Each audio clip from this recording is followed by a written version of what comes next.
Good morning, faithful listeners. You have tuned in to the P40 Ministries podcast, the one place where you can get a daily explanatory Bible reading to start your day strong. This is your host, Jen, bringing you a brand new episode out of Genesis.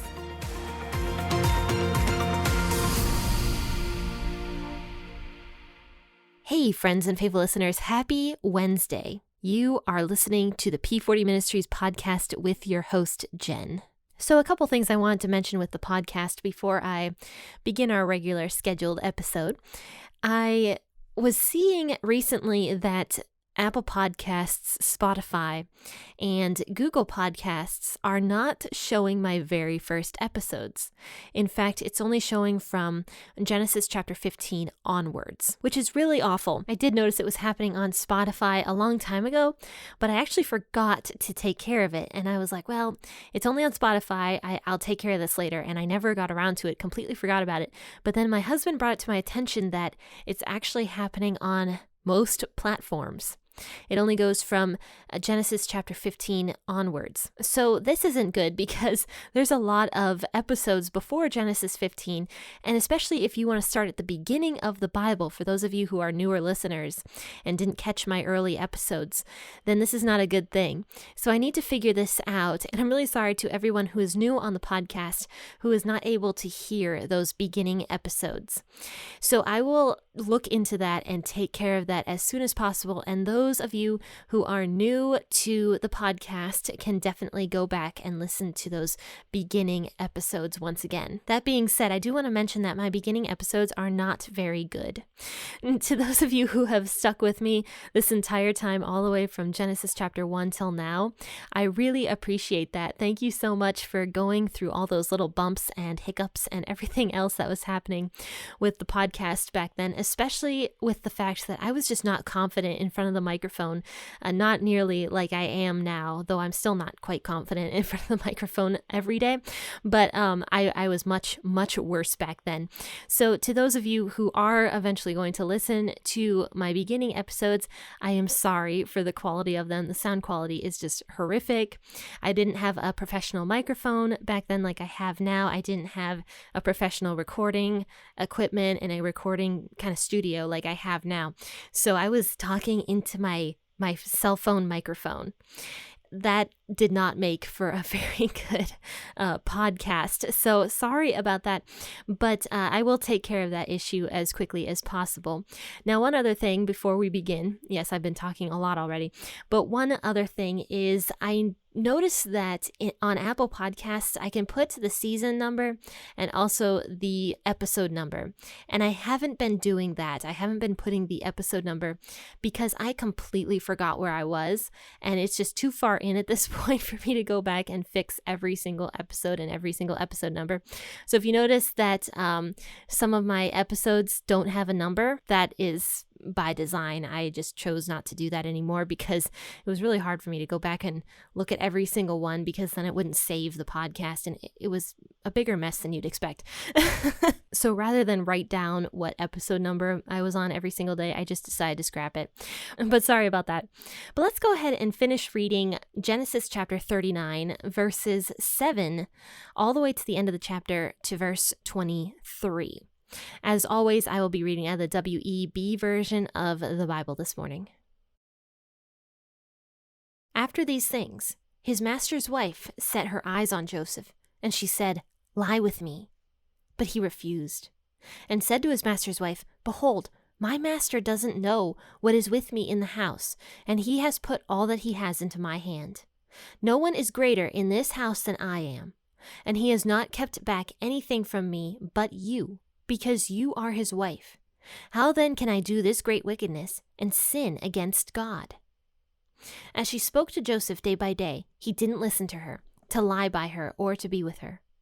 About this time, he went into the house to do his work, and there were none of the men of the house inside. She caught him by his garment, saying, "Lie with me." He left his garment in her hand and ran outside. When she saw that he had left his garment in her hand and had run outside, She called to the men of her house and spoke to them, saying, Behold, he has brought a Hebrew into us to mock us. He came in to lie with me, and I cried with a loud voice. When he heard that I had lifted up my voice and cried, he left his garment by me and ran outside. She laid up his garment by her until his master came home. She spoke to him according to these words, saying, The Hebrew servant whom you have brought to us came in to mock me. And as I lifted up my voice and cried, he left his garment by me and ran outside. When his master heard the words of his wife, which she spoke to him, saying, This is what your servant did to me, his wrath was kindled. Joseph's master took him and put him into the prison, the place where the king's prisoners were bound, and he was there in custody. But Yahweh was with Joseph and showed kindness to him and gave him favor in the sight of the keeper of the prison. The keeper of the prison didn't look after anything that was under his hand, because Yahweh was with him, and that which he did, Yahweh made it prosper. So if you didn't get a chance to listen to Monday's episode, definitely go back and take a look at it and listen to that first before you listen to this one. That probably would have been helpful for me to say at the beginning rather than reading the whole thing and telling you guys now. But if you go back and listen to Monday's episode, you'll have a better grasp of what is happening today. Basically, Joseph is now a slave under this man named Potiphar, and Potiphar is an Egyptian general, I believe. He's an officer of Pharaoh's, is what it says in verse 1. So Joseph was probably a slave for many years, though it doesn't give us a timeline here in the Bible. It's safe to assume that Joseph was definitely a slave under Potiphar for many, many years, because Joseph was 18 years old when his story started. And now he is well established and he is in Pharaoh's house and he is doing well. So this probably didn't take only a few months or anything like that. This was probably several years of Potiphar seeing Joseph's good and hard work and making Joseph the head of his household, and then probably a good several more years of Joseph being the head of this household and working for Potiphar. But it says after these things, in verse 7, it says, after these things, Potiphar's wife set her eyes on Joseph. It says in verse 6 that Joseph was actually very handsome and well built. So Potiphar's wife, who is not the most moral woman, sees Joseph and she wants him. And she comes up to Joseph and she's like, come and lie with me. And she's trying to seduce Joseph into getting him into bed with her. But Joseph's having absolutely none of it. And he says, no, I'm not going to do that. Look, I am the head of this household. My master has kept nothing from me except you, because you are his wife. So I'm not going to do this evil thing and sleep with you, disgrace my master when I'm the one who works for your husband. I can't do that to him. In fact, he says here in verse 9, no one is greater in this house than I am. So Joseph's kind of bragging a little bit, in my opinion. It kind of sounds to me like Joseph's bragging. And we do know that Joseph did have the sin of arrogance, because when he lived with his father, he was a very arrogant young man who bragged about his dreams and bragged about his visions to his brothers and tattled on his brothers to his father and did all sorts of stuff. So he did struggle with arrogance. I mean, he was the favored child of his father, Jacob. So once again, Joseph is saying to his master's wife, I am the greatest of anyone who is in this house except for my master. And then in verse 10, it says that Pharaoh's wife was super persistent. It says that she spoke to Joseph day after day so that she could seduce him and lie with him. And it says he didn't listen to her, he didn't lie with her, and he didn't even want to be near her because she would do nothing but harass him whenever she was around him. So he didn't want to go near her, but he made a mistake.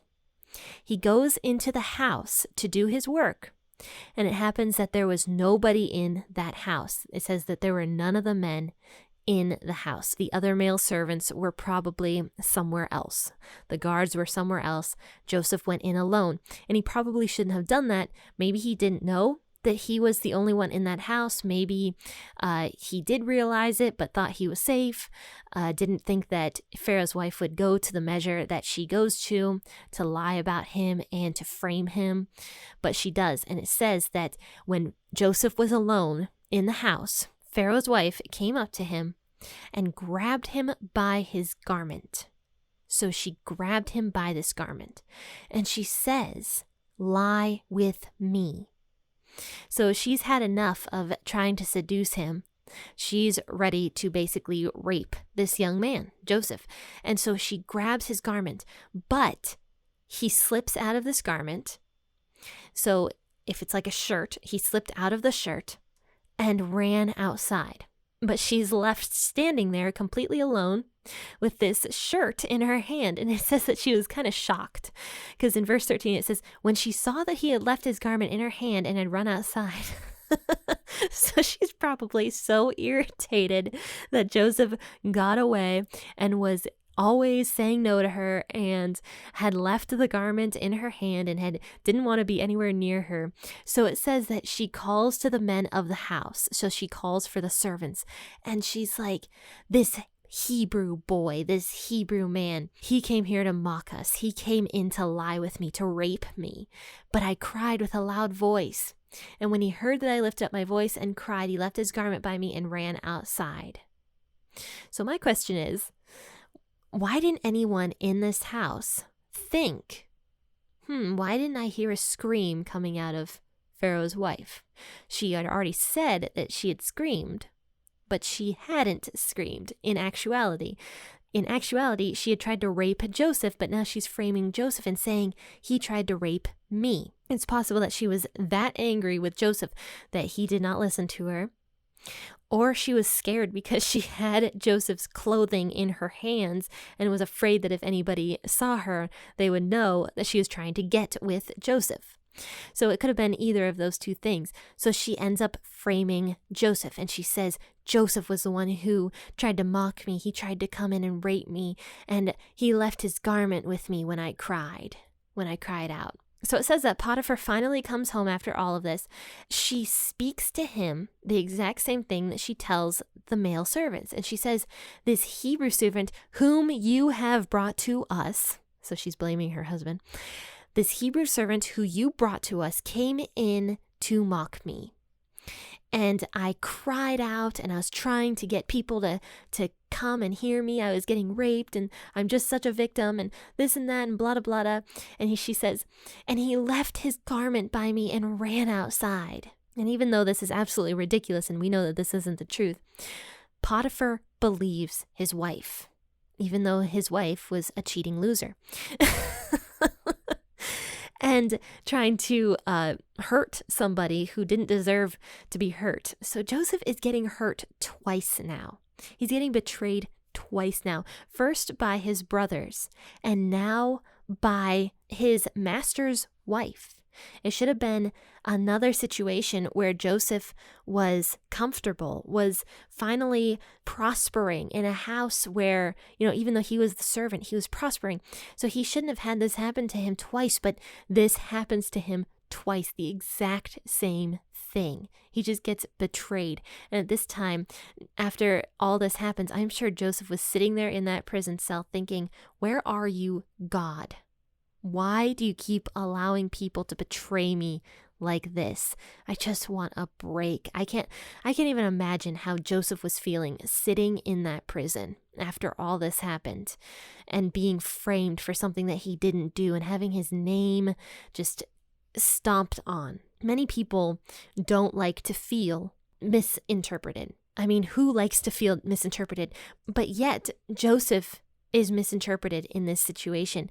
He is thought to have been a rapist by the people who are in that prison and by Potiphar, his master, who he was trying to impress. His life has been destroyed. And so he's sitting there in that prison now after all this happens to him, after Potiphar is so angry with Joseph and believes his wife, he throws Joseph into that prison. And because Potiphar was one of Pharaoh's officers, so he was higher up, he was allowed to throw Joseph into a prison where the king's prisoners were bound. And this is very essential to Joseph's story. So if Joseph had not been bought by Potiphar, he wouldn't be in this king's prison right now. And even though this just looks awful, like if the story ended here, it would just be horrible. It would be horrible. Like, what a sad story of Joseph just being in prison, and that's the end of his story. But that's not the end of his story. It says in verse 21 that when Joseph was in that prison, Yahweh was with him.